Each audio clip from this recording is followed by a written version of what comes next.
Rondônia Livre entrevista Fátima Cleide, pré-candidata a prefeita de Porto Velho pelo Partido dos Trabalhadores. Senadora, um prazer ter a senhora aqui. Prazer meu de estar aqui com você, Edson. Sabe-se que a senhora tem hoje o seu nome cogitado para ser a candidata a prefeita de Porto Velho pelo PT, Partido dos Trabalhadores. Tem um processo pela frente, vem agora, né, a convenção partidária, confirmando, e, portanto, a senhora é hoje uma pré-candidata. Né? Muita gente já conhece a senhora, o trabalho que a senhora fez no Congresso Nacional, como senadora, sua militância, enfim. Mas eu gostaria de, antes de partirmos para as perguntas temáticas, fazermos uma pergunta subjetiva. Quem é Fátima Cleide? Uma mulher trabalhadora, né, da classe trabalhadora, nascida em Porto Velho, cuja avó paterna, uma indígena, já nasceu aqui nas Barrancas do Madeira. Meu pai nasceu também nas Barrancas do Madeira, no antigo Seringal Aliança, né? E eu sou mãe, esposa, avó, né? Já tenho netos com 21 anos, com 22 anos.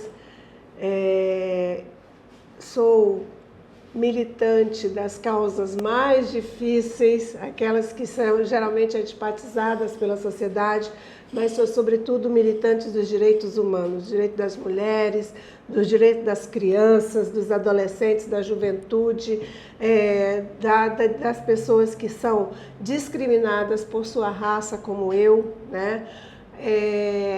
Das pessoas LGBTQIA+, enfim. Mas sou também uma otimista com relação ao ser humano, né? A nossa natureza humana. Apesar das notícias avassaladoras que a gente recebe todos os dias, onde o negacionismo prospera e produz fake news, né? Mas mesmo assim eu ainda acredito no ser humano, na sua capacidade de resiliência e de reconstrução.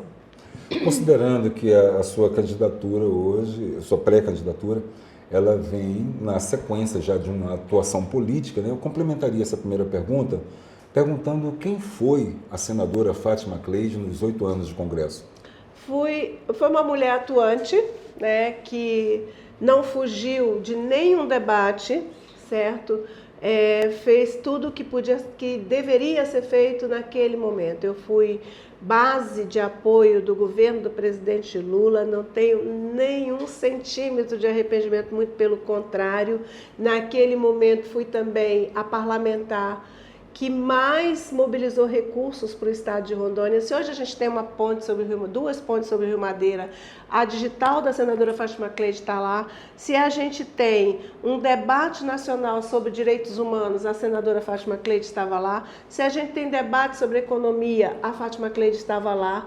Se a gente tem avanços na educação brasileira, a Fátima Cleide também estava lá. Inclusive foi a primeira mulher na história da República Brasileira a presidir a Comissão de Educação do Senado Federal. Não é pouca coisa, né? Então, essa mulher que é uma pessoa guerreira e que não se dobra às dificuldades. Bem, nós falamos então de educação, né? A senhora é professora, né? Sim, formada aqui pela Universidade do Pará, né? Pelo Núcleo de Extensão da Universidade do Pará em Rondônia, nos primeiros cursos do núcleo aqui. Uhum. E de que forma a senhora acredita que essa sua formação pedagógica pode facilitar o seu desempenho como prefeita? Olha, primeiro porque na pedagogia eu sigo os princípios e os fundamentos ensinados por Florestan Fernandes, Darcy Ribeiro e principalmente Paulo Freire. Com Paulo Freire eu aprendi que esperançar não é você sentar e cruzar os braços, mas é você ousar sonhar, porque para a classe trabalhadora até o sonho é impedido, né? Esperançar significa agir, atuar, no sentido de mudar aquilo que é dado como concreto, como imutável, né?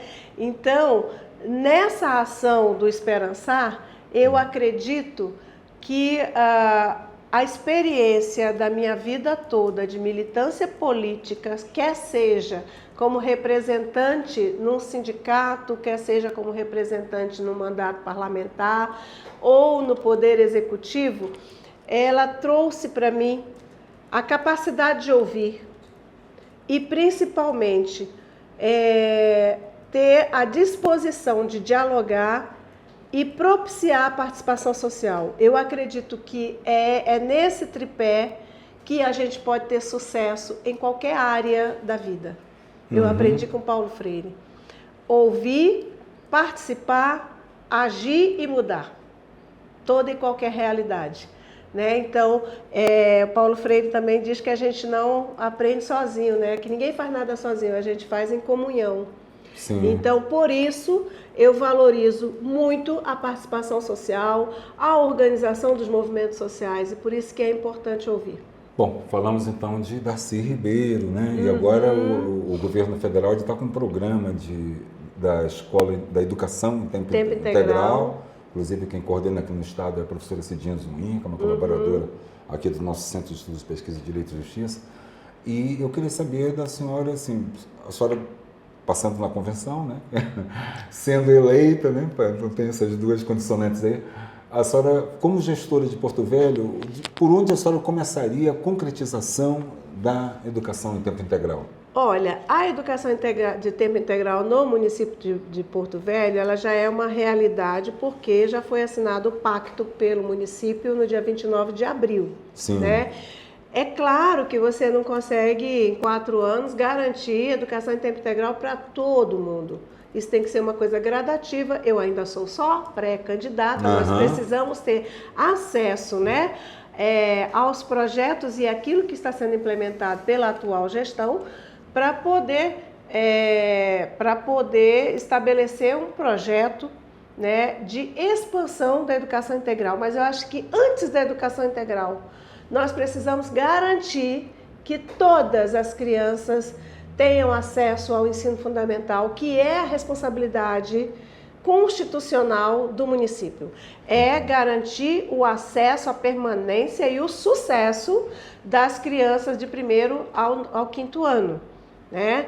Então, eu tenho muita certeza que com o governo do presidente Lula, com o ministro Camilo, que inclusive já planejou de vir ao estado de Rondônia 3 vezes para lançar programas aqui, e teve sua agenda adiada pelo governo do estado, não sei por que o povo tem tanto medo do governo federal, né?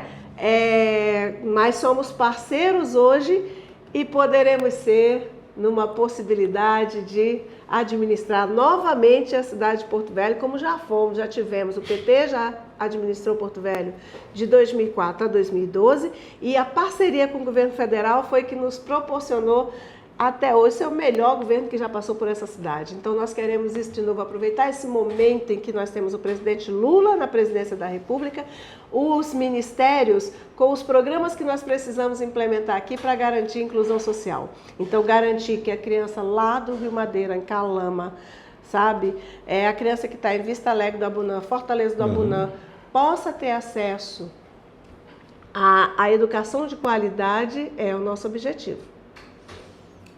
Então, primeiro, garantir aquilo que é de responsabilidade do município, que é a educação, o acesso, a permanência e o sucesso escolar das nossas crianças. Sim, não adianta só abrir a porta da escola. Não, e hoje nós temos dificuldades na zona ribeirinha, nós temos dificuldades na zona rural, porque houve uma mudança de concepção e passou-se a obrigar as crianças a serem transportadas de um lugar para outro. Na minha concepção, que é baseada em Paulo Freire, é baseada em Florestan Fernandes, em Darcy Ribeiro, a escola tem que ir onde a criança está e não a criança correr atrás da escola e ficar sem acesso porque o ônibus quebrou, porque um processo de licitação da lancha escola, né, não andou, teve problemas, as crianças ficar 4, 5 anos sem ter acesso à educação. Isso já estragou a pessoa pro resto da vida. Né? A criança tem que ter acesso à educação na infância e por isso eu quero recuperar um projeto que eu tinha como quando fui candidata a prefeita em 2012, que é garantir, pelo menos ao longo de 4 anos, 50% das matrículas na pré-infância, com aquele programa Pró-Infância que foi criado pela Dilma, que a gente saiu construindo prédios que às vezes nas cidades são os mais bonitos das cidades, né? Que são as creches públicas. E na época, como senadora, eu garanti para a cidade de Porto Velho, para o município de Porto Velho, 14 unidades do Pró-Infância. Infelizmente, não foram construídas até hoje, sabe? Pouquíssimas, eu não sei te dizer quantas foram construídas, certo? Então, se a gente constrói, se a gente estabelece parceria com as unidades que atendem o Pró-Infância no município, a gente consegue, ao longo de 4 anos, atender 50%, na faixa de 3 a 5 anos. Sim. Entendeu? Que não tem esse atendimento hoje ainda. Garantido. Porque antes, quando eu sou feminista, eu entendia que a creche era um direito da mulher, para ela poder trabalhar e ter o espaço seguro para sua criança. Hoje eu entendo, diferente como pedagoga, que a criança tem o direito de ter uma escola de qualidade, de passar o dia na escola. Então, a escola em tempo integral não é só lá no nível médio, é desde a creche, né? Ela tem direito a estar num local seguro, bem alimentada e bem cuidada.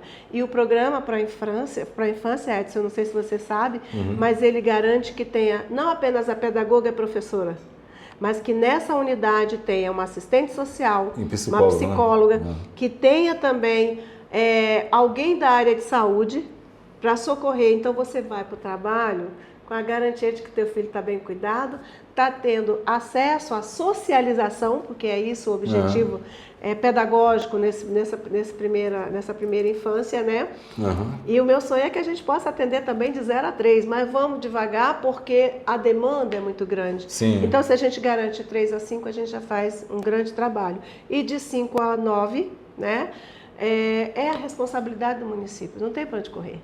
Sabe? E hoje a gente tem a parceria do governo federal que oferece recursos para que a gente possa atingir as metas do Plano Nacional de Educação, que, aliás, foi aprovado em 2014, vence agora em 2024, e a maioria das suas metas não foram atingidas, porque no meio disso, em 2016 a 2022, nós vivenciamos um período, né, muito ruim na história da democracia brasileira, e muito pouco se fez para a educação infantil nesse período.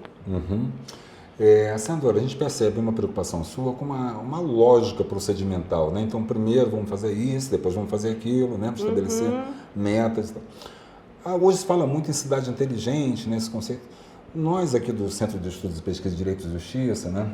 Não só eu, mas também as outras pessoas que colaboram conosco, né? Tanto na área do direito, na área do urbanismo, nós entendemos que uma cidade inteligente ela precisa ter uma planificação inteligente, né? Não adianta você querer encher de equipamentos eletrônicos na cidade, câmeras e tal, dizer que ela se tornou inteligente dessa forma.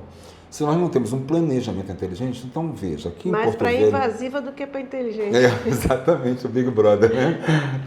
Então, o que nós temos a considerar? Que nós tivemos um plano municipal de saneamento básico feito com o único objetivo de cumprir o calendário para ter acesso a verbas federais, né? Então tinha uma data limite, então vamos fazer aqui para garantir isso.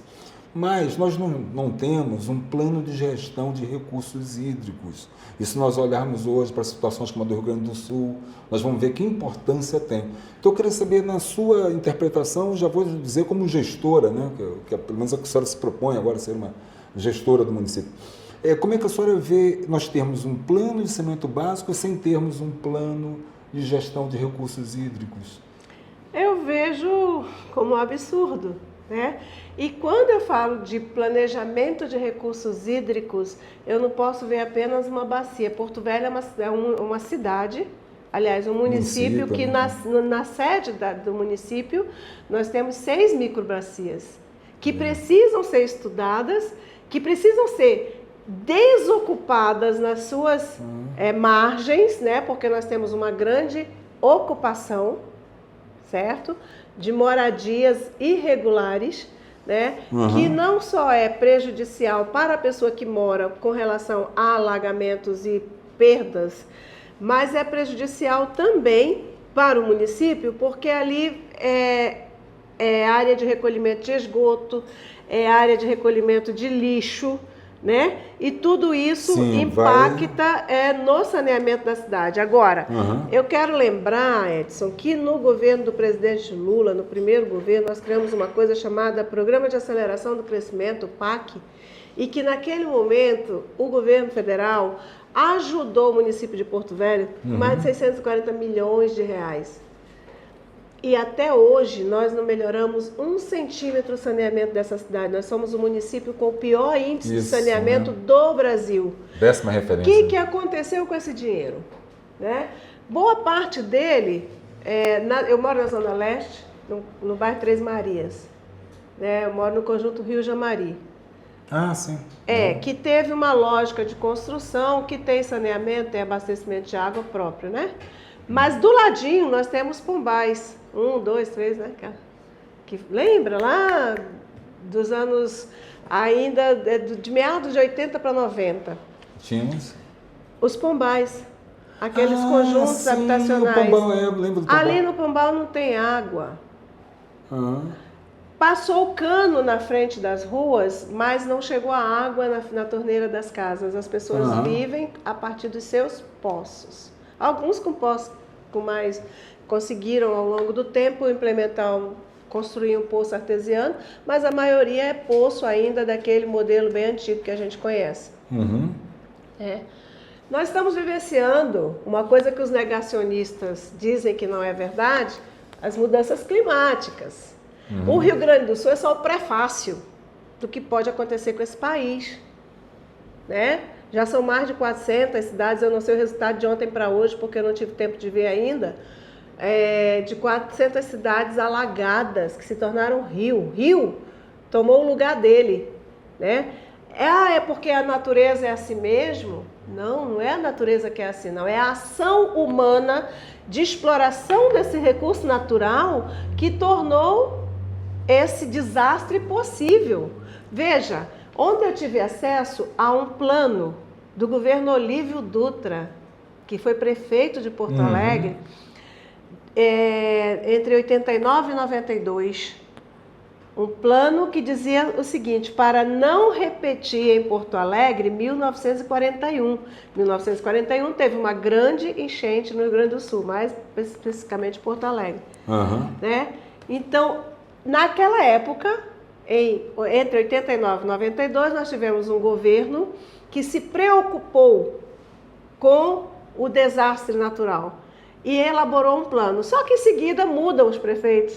E aí nós temos um grande problema na democracia deste país, que é governo dura 4 anos e quem vem depois, então você não tem planos de governo, você tem plano do governo de plantão. Sim. Né? Entra outro e nós tentamos com os planos decenais, seja para saneamento, seja de recurso hídrico, seja para produção, seja de educação, de saúde, fazer com que os governos cumpram aquilo que a sociedade em conferências discute, né?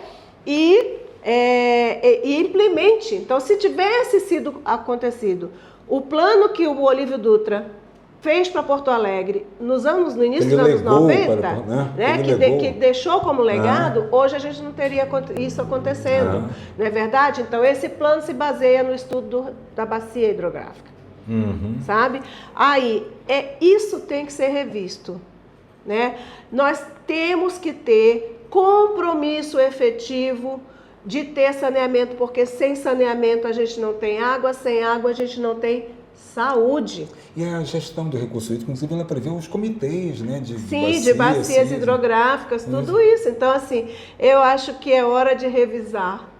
Né? E a gente revisa como? Ouvindo a sociedade. Pois é, Sandra, eu queria lhe perguntar também sobre isso. Nós tivemos em 2014 a primeira e única, né, na história, Conferência Municipal de Agricultura e Abastecimento. Foi na gestão do Mauro Nazif, que o PT participava, né, da gestão.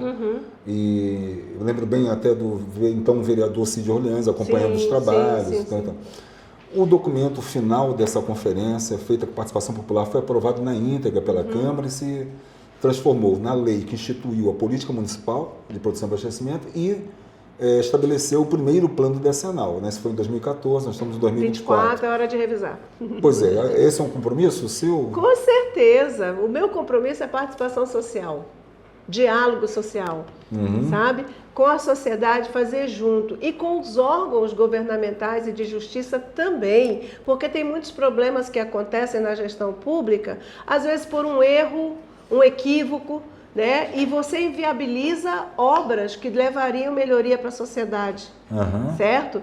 Então, eu penso que a parceria da gestão pública, da Prefeitura Municipal, com o Tribunal de Contas, com o Ministério Público, é muito importante para evitar problemas. Para prevenir, né? Para prevenir. Então, acho que quem não deve, não teme. Chama todo mundo para a mesa e vamos executar. Agora, antes disso, a gente precisa ter uma revisão do plano. E como que a gente faz isso? Chamando conferências. Chamando a sociedade, né, para participar, para ser ouvida e para definir. Okay. E para definir. Porque plano, para mim, com a participação social, é um compromisso que você tem que executar. Eu acho que por isso que o nome é Poder Executivo. Sim. Né? Okay. A senhora fala de uma parceria institucional da gestão municipal, da administração municipal, com o Ministério Público, com o Tribunal de Contas, né? Tudo isso visando, obviamente, uma melhor observância da legalidade, né? Mas também da eficiência, da eficácia, da efetividade das ações, né? Na atual conjuntura municipal, há ilegalidades patentes, né? Como a ausência de base legal para o Conselho Municipal da cidade, que os dispositivos legais que regiam foram revogados por um jabuti enfiado na lei do plano diretor. Nós temos a imposição do ônus da calçada, inclusive com algumas obras embargadas pela Prefeitura, quando, na verdade, isso já se sabe desde 2010, que é uma obrigação do poder público, né? De que forma a senhora propõe trabalhar a correção dessas anomalias? Então, o que eu por enquanto ainda sou pré-candidata, né? Tomando pé de muitas coisas que estão... Porque isso não é dito, né? Isso Sim. não é dito. Ah, sim, amplamente nos órgãos de comunicação como deveria ser. Tudo que aparece são flores, mas a gente sabe, principalmente quando chega o período eleitoral, porque as coisas começam a aparecer, é impossível que os jabutis fiquem escondidos o tempo todo. Então, na condição de pré-candidata, eu quero te dizer que eu entendo que aquilo que é ilegal tem que ser corrigido. Primeira coisa. Se tem ilegalidade, a gente tem que recorrer aos órgãos que têm a devida competência e fazer a revisão. Eu acho que um plano que já tem 10 anos, ele necessita ser revisado, primeira coisa. E a gente revisa através de participação social popular, com conferências. Né? Conferência do verbo conferir. Né? Conferir o que a gente pensou, o que aconteceu, o que deu certo, o que tem que mudar. E eu concordo com você que essa questão da calçada, pelo menos um pedaço dela tem que ser garantido pelo poder público, é um espaço público. Né? Que são 3 faixas, né? A faixa de equipamentos, onde fica o poste, a faixa de passeio. Para garantir mobilidade. Isso, e depois a faixa de acesso. Pessoas que têm necessidade de acessibilidade, que uma cadeira de roda consiga passar, que nós não temos, que seja a passagem do pedestre, e eu ainda colocaria a bicicleta. Sabe? Sim, garantia a faixa de ciclovia. Que nós, uma cidade, e aí eu falo mesmo da cidade, com tantos ciclistas, com tanta gente que se utiliza das 2 rodas para se locomover, e um relevo que favorece. E o relevo, que é uma cidade plana, a única coisa que eu tenho lembrança que foi feita de ciclovia aqui foi na época do Roberto Sobrinho, lá na Guaporé, na Mamoré. Entendeu? Eu moro na Zona Leste e na Zona Leste a bicicleta é um transporte utilizadíssimo. Sim. Assim como a bicicleta, a gente precisa, na questão da mobilidade, prever outras coisas além de carro, né? Mas, enfim, em épocas de mudança climática, a gente também tem que diminuir o consumo de petróleo. Sim. Né? Garantir que as pessoas também possam até se exercitar em cima de duas rodas é muito importante. E propor mudanças no transporte público, né? Mas enfim, isso é outra conversa, né? Mobilidade pública. E aí, nessa questão da revisão dos planos, o caminho não tem outro, na minha concepção política, que não seja revisar através da convocação de conferências. E isso você tenha certeza que a gente fará para tudo, até porque a gente já tem essa experiência desde o primeiro governo do presidente Lula. Nesse terceiro governo do Lula, nós já fizemos mais de 50 conferências, com um ano de governo. Né? Tem gente que não gosta de fazer isso, né? Porque dá trabalho ouvir a sociedade. Mas nós trabalhamos com base na participação social, na audiência, para que haja diálogo, né? Porque nem tudo que a sociedade quer dá para fazer imediatamente, mas a gente pode pensar quando é que a gente pode começar e aonde a gente quer chegar com a definição de metas, tendo objetivos bem claros, né? E a senhora falou dessa questão da mobilidade, né? Isso nos traz à mente a questão também da expansão horizontal da cidade, né? Que cria mais distâncias e distâncias. Mais dificuldade para o poder público atender. Isso, e eleva também o custo unitário dos serviços. No asfalto. O distanciamento torna mais caro o transporte público. Por isso que Porto Velho é uma cidade difícil, não é fácil governar. Eu tenho que reconhecer isso, mas é preciso, com vontade política, dá para fazer muita coisa. Agora, senadora, essa expansão horizontal ela é provocada também, em parte, pela existência de vazios urbanos, né, que são mantidos pela especulação imobiliária. Nós temos quadriláteros aqui, por exemplo, no centro de Porto Velho, o quadrilátero do antigo Hotel Vila Rica, sem aproveitamento social nenhum, e é todo um quarteirão. Né?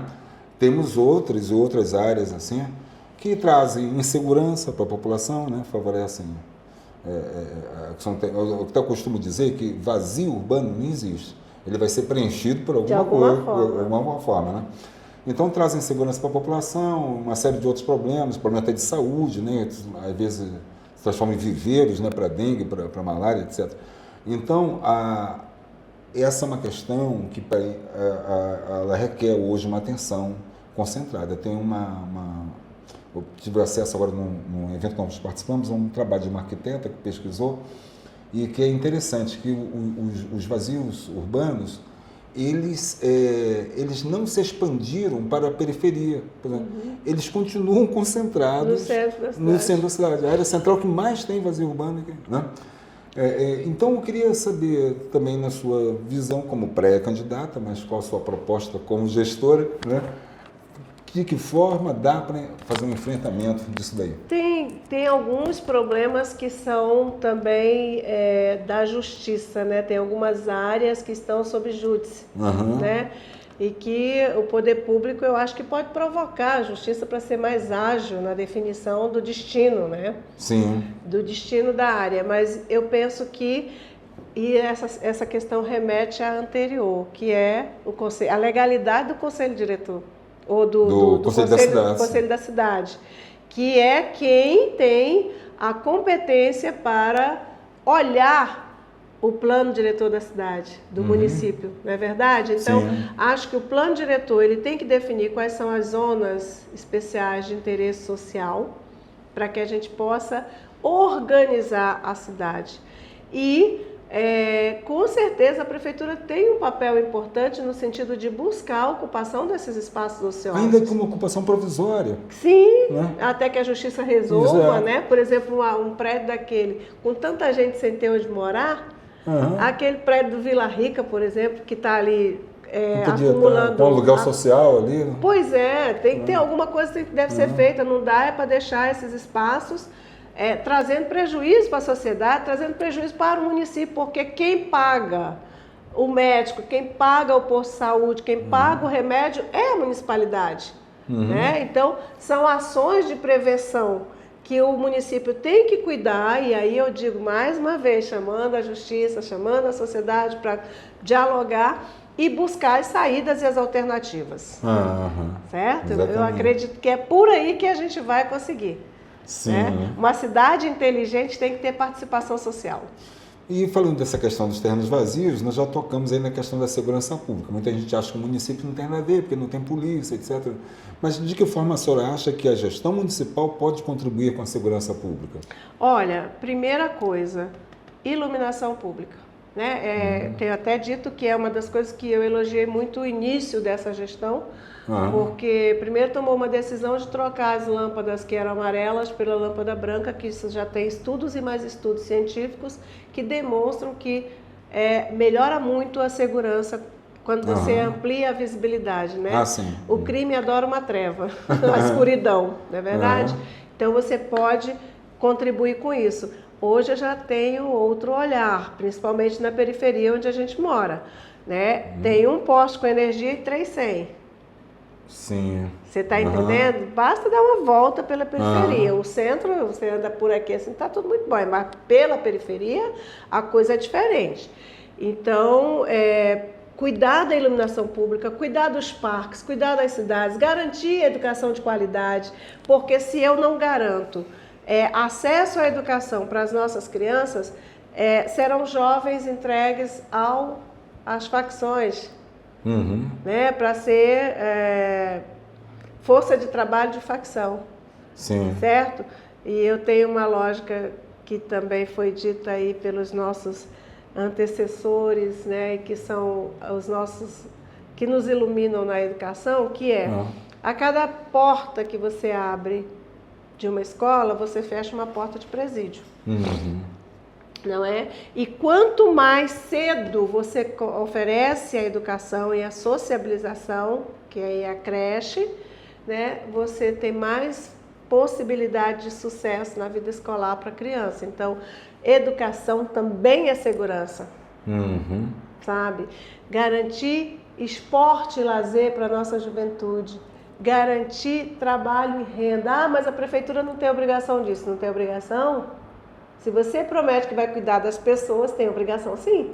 Né? De organizar a questão da produção local, de modo que essa produção possa gerar emprego e renda. Agora, se eu só tiver olhar para o agronegócio, principalmente da soja, que não deixa emprego nenhum, só deixa o câncer, o veneno, né? Então a gente vai ter problemas, porque você vai ter que ter dinheiro para cuidar da saúde.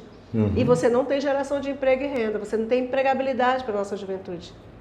A não ser para um vendedor de veneno. Já pensou isso? Né? Então, garantir a organização do setor produtivo de forma a gerar renda e emprego, garantir a escola.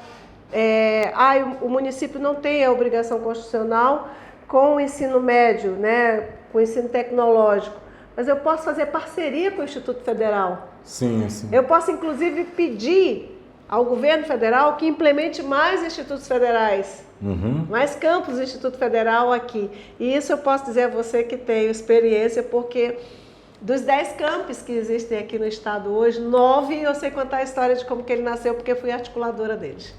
Entendeu? Então, assim, a gente pode fazer parcerias, muitas parcerias. Com certeza a gente pode fazer muito pelo município.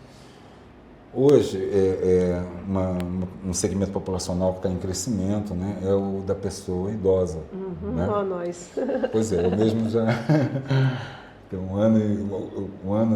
tem alguns meses já que hoje eu já tenho minha vaga no estacionamento do supermercado, né? já tenho as regalias que a gente conquista com a idade. Graças a Deus. Então, senadora, existe um conceito hoje de cidade amiga da pessoa idosa, né? A senhora já parou para pensar nisso? De que forma a senhora acredita que Porto Velho pode vir a se tornar uma cidade? Eu vou te retornar a pergunta. O que você conhece de implementação do Estatuto do Idoso no nosso município? Tem um conselho? Tem uma coordenação no município que cuida dessas políticas? Porque nós temos o Estatuto do Idoso. Verdade, se tem, está invisível. O Estatuto do Idoso diz quais são as políticas que nós temos que direcionar para poder incluir a cidade se tornar amiga do idoso, né? Eu tenho uma experiência muito interessante, que é a única que existe nesse município. Eu, na condição de senadora,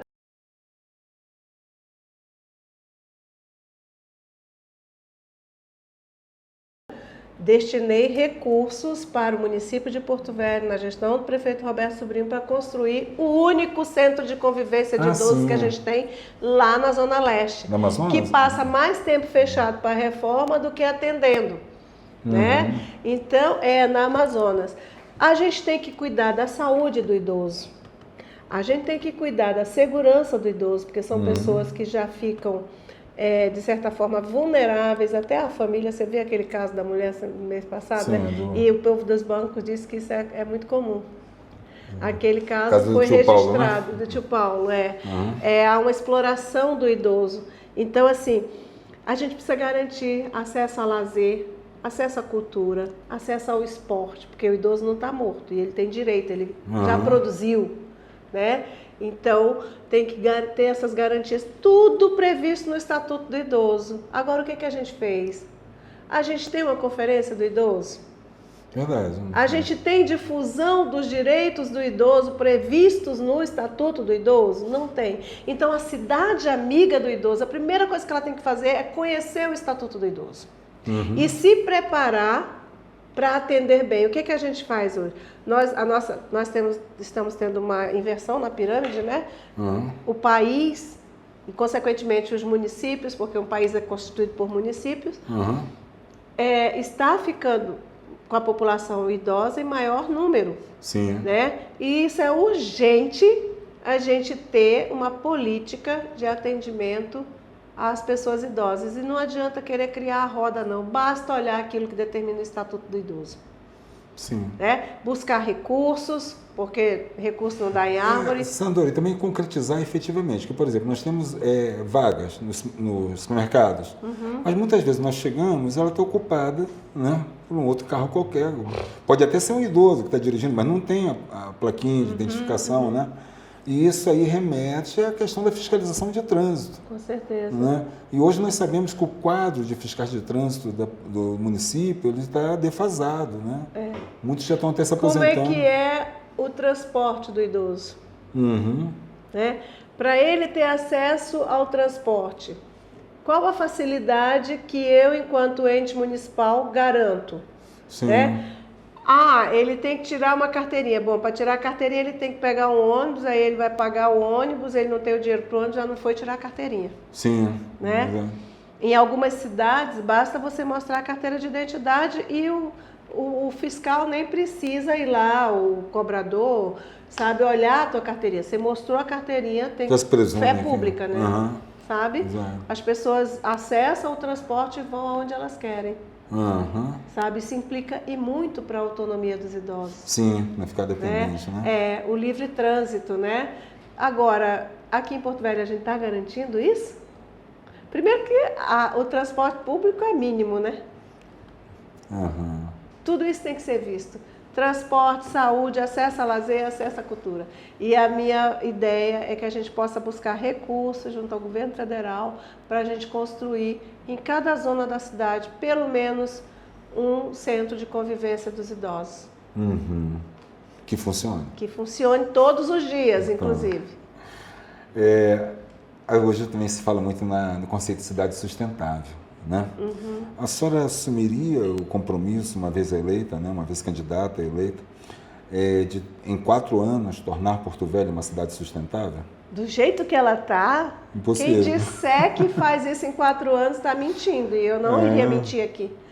É impossível. Agora, o que a gente pode fazer é ter um plano de construção dessa cidade sustentável, porque a cidade sustentável, ela implica em discutir mobilidade, implica em discutir acesso à educação, acesso à saúde, né? Então, planificar isso é possível em 4 anos e iniciar, e dar início a algumas ações. Mas quem disser que faz isso em 4 anos, já desconfie, porque eu acho impossível. Inviável, né? Inviável, né? Senadora, uma pergunta aqui. A gente está do lado de cá, né, do Rio Madeira, né? E Porto Velho, aliás, é uma das poucas capitais à beira-rio que é só de um lado, né? Palmas tem o outro lado, Rio Branco tem os 2 distritos. E aqui, então, a gente tem uma área urbana do lado de cá. Do lado de lá se tentou uma área de expansão urbana essa criação foi derrubada, né, porque tinha umas inconstitucionalidades, mas a gente tem uma realidade independente, inclusive com a obra oficial, que foi a Vila do DENIT, né?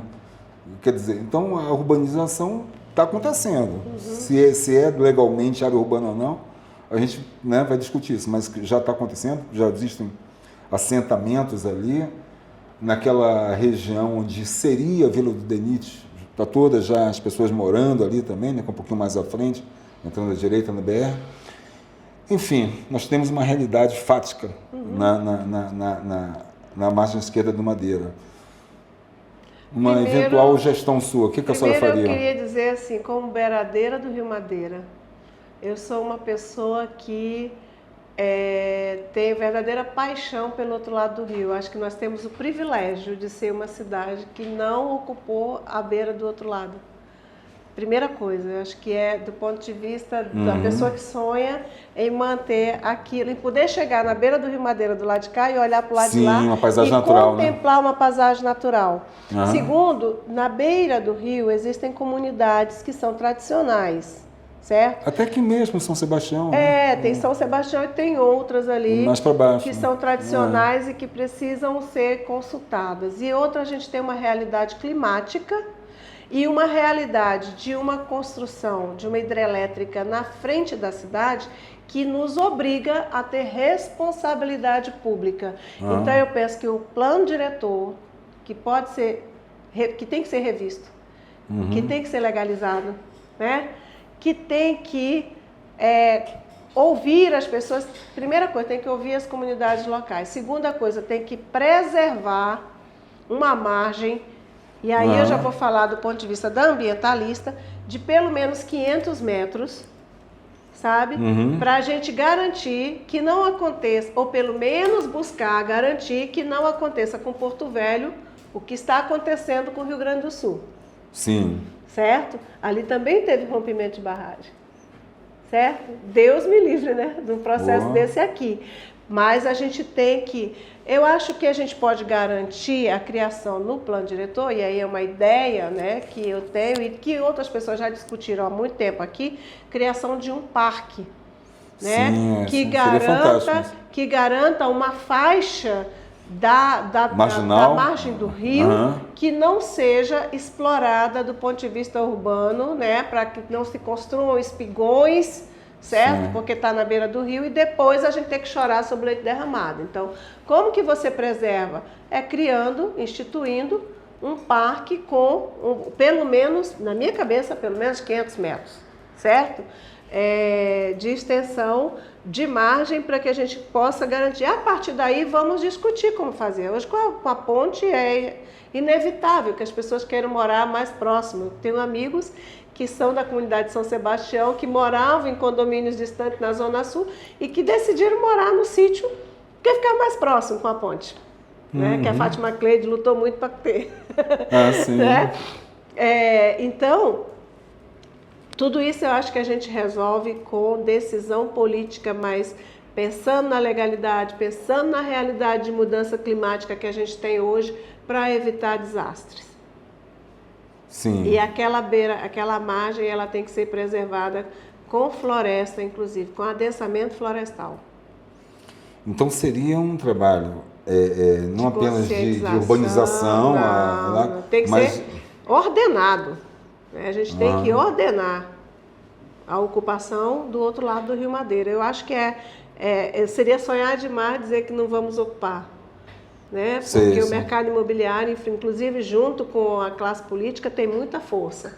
Mas que haja um ordenamento territorial que garanta aquelas pessoas que são tradicionais na região a permanência e, ao mesmo tempo, a gente garanta a floresta em pé. Sim. Em síntese, não vamos repetir os erros do lado de cá. Não, a gente já tem tanto erro, né? A gente pode aprender. Minha mãe, quando chegou aqui, Edson, ela chegou em 1956. Eu digo a minha mãe porque a família da minha mãe foi quem veio de mais distante, que veio do Rio Grande do Norte. Ela disse que era um areal ali onde é a estrada de ferro.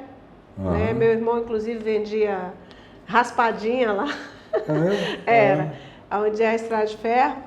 E vendia pastel, raspadinha, vendia tudo.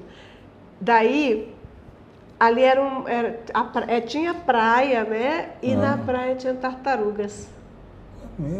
Era muita tartaruga, coisa que a gente só vê por conta do projeto Quelônio lá no Vale do Guaporé, por conta do projeto Quelônios, né? Isso. Então, assim, a nossa ocupação territorial, ela leva a gente a perder muito também. Então, acho que se a gente ouvir a ciência, a gente apanha menos, né? E aqui nós já estamos, no estado de Rondônia, com riscos eminentes. O primeiro deles é a seca, né? Sim. Nós estamos vivenciando um processo que não é só por conta do El Niño. O assoreamento dos rios tem responsabilidade do agronegócio, né? Então, nós temos assoreamento, temos seca intensa, dificuldade de acesso à água no lugar onde a gente tem uma bacia hidrográfica que antes era farta, né? Eu tomava banho, quando eu era menina, que fui criada no bairro São Cristóvão, eu ia para o Tucumãzal, tinha um igarapé no Tucumãzal onde eu tomava banho. Eu juntava com meus tios que moravam por lá, com meus primos, e a gente tomava banho lá. O que aconteceu com esses igarapés urbanos?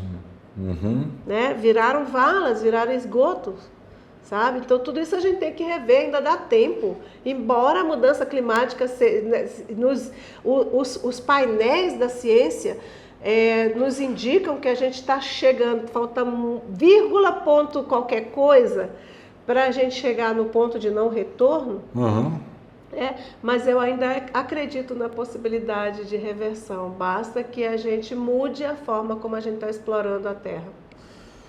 Senadora, eu quero agradecer, né, a sua vinda aqui com a gente e deixar a senhora à vontade agora para dirigir sua mensagem, primeiramente aos seus correligionários, né, para que confirmem o seu nome na convenção, né, e também para a população de Porto Velho, caso a senhora venha, né, ter seu nome confirmado na convenção. O que eles podem esperar de uma eventual administração sua? Então, Edson, eu primeiro quero te agradecer a oportunidade de bater esse papo tão gostoso, eu diria, porque a gente pensar o lugar onde a gente mora, a minha aldeia, né? Pensar a minha aldeia como dizia Fernando Pessoa. Vou interromper um pouquinho, porque eu queria exatamente realçar isso daí, né? Porque a gente às vezes vê umas entrevistas aí, porque né, o cenário nacional e os partidos tais e tais, ou então especulações, né? A senhora já tem um vice, né? Coisas que vão acontecer no processo natural a partir das convenções. Mas eu queria era isso, né? Sobretudo falar de Porto Velho com uma portovelense. É muito oportuno, muito interessante. Mas fica à vontade, desculpe ter interrompido. Imagina, eu quero te agradecer por essa oportunidade e agradecer também à direção municipal do meu partido, né, do Partido dos Trabalhadores, na pessoa do companheiro Israel Trindade, que eu tenho a honra de me acompanhar nesse momento. Ele é hoje o presidente municipal? É hoje o presidente municipal. E dizer que nós estamos há mais de 6 meses, o PT tem feito todo um esforço com a responsabilidade de ser o partido do presidente da República. Nós estamos fazendo o esforço de juntar os partidos da base aliada, de centro-esquerda, para a gente construir uma frente democrática no município de Porto Velho, não apenas para a eleição de 2024, mas uma frente democrática que tenha agenda, sabe? A agenda diária na defesa dos direitos da população e no direito da democracia, na defesa da democracia, porque nós estamos vivendo um período que ainda não acabou, muito triste nesse país, né? Que é simbolizado pelo 8 de janeiro, que é a tentativa de golpe. Isso criado por fake news, criado por mentiras, né? Então, mentiras que visam única e exclusivamente excluir o povo, os que mais precisam, mais vulneráveis. Eu espero que após esse período difícil que a gente viveu, as pessoas tenham a capacidade de dizer, olha, não é isso que eu quero para o meu país, não é isso que eu quero para o meu município.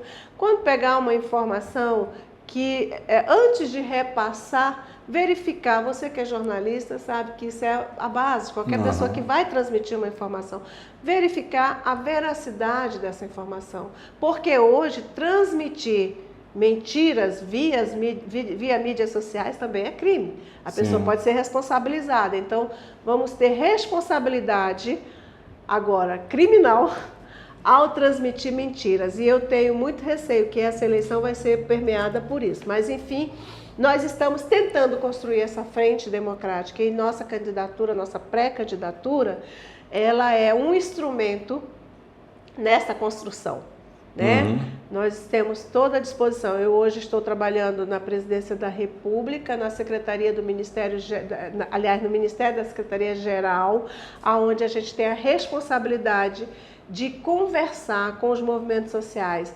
Nós temos uma Secretaria de Diálogo, uma Secretaria de Participação coordenada pelo ministro Márcio Macedo, né, esse ministério, e também abrigamos a Secretaria Nacional de Juventude. Eu estou lá fazendo um estágio, né, para poder oferecer para Porto Velho todo esse aprendizado que a gente tem, toda essa militância política. A maturidade nos traz muita experiência também, né?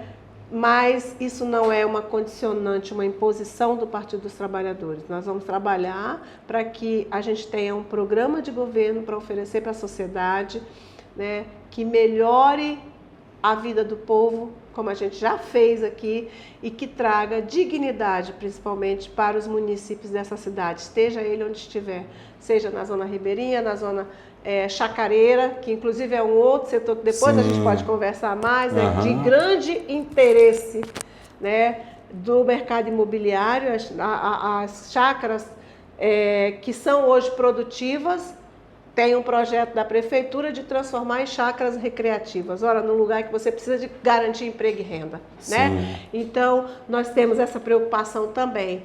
E aí, quero dizer para você que isso para a gente é fundamental. Em primeiro lugar, a defesa da democracia, os direitos do povo, a geração de emprego e renda, combater a fome e lutar contra as mudanças climáticas é o nosso objetivo neste momento. Neste período de pré-candidatura e fortalecer a democracia no município de Porto Velho. Porque hoje, infelizmente, nós temos na Assembleia Legislativa um projeto que visa desobrigar a vacinação de Covid-19 para crianças de 0 a 5 anos. Isso é um crime, gente.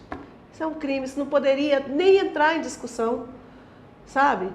Então, as pessoas têm que saber que vacina salva, que a gente está aqui hoje com mais de 60 anos de idade porque os nossos pais nos levaram para vacinar. Eu tenho a marquinha aqui da... Eu tenho todas as marcas de vacina, né?